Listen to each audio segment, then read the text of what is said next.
Hello everyone, and welcome back. Today, we are going to talk about one of the most important figures in Philippine history, Jose Rizal. But we won't just talk about who he was. We're going to explore how he became the man he was. His education and his travels were not just a series of trips, they were the very things that built his vision for the Philippines.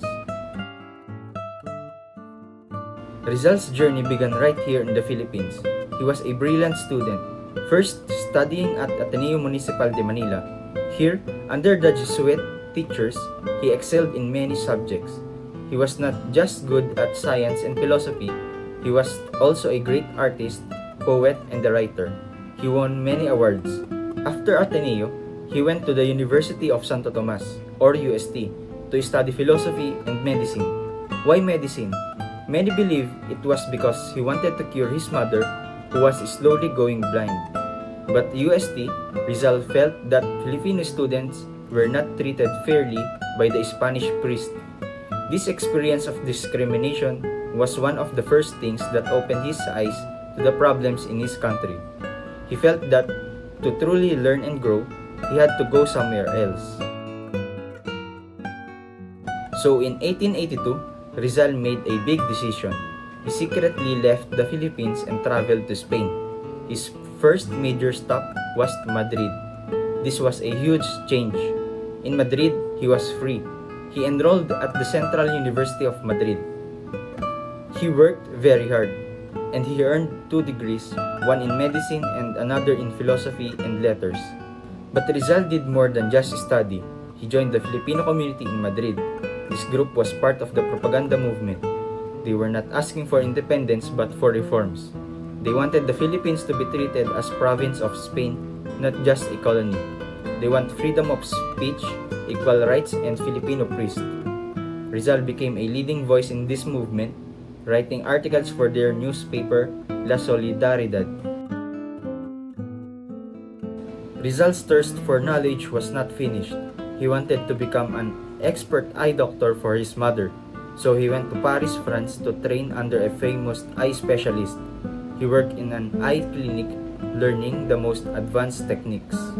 From Paris, he went to Germany. He spent time in the beautiful city of Heidelberg. He worked at the University Eye Hospital and wrote one of his most famous poems, To the Flowers of Heidelberg. He also traveled in Berlin. In Berlin, he met famous scientists and thinkers.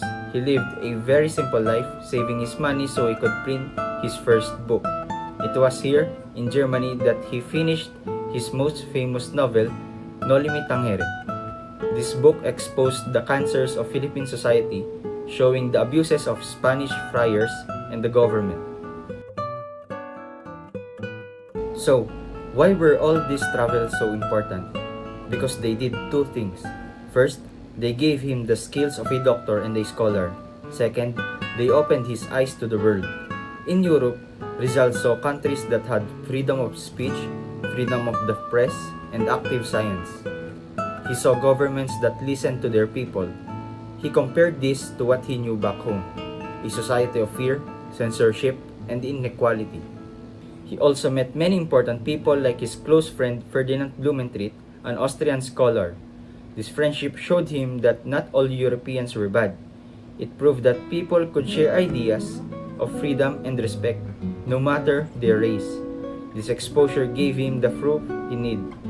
It fueled his reformist ideals and gave him the courage to rewrite his books, which would later spark a revolution.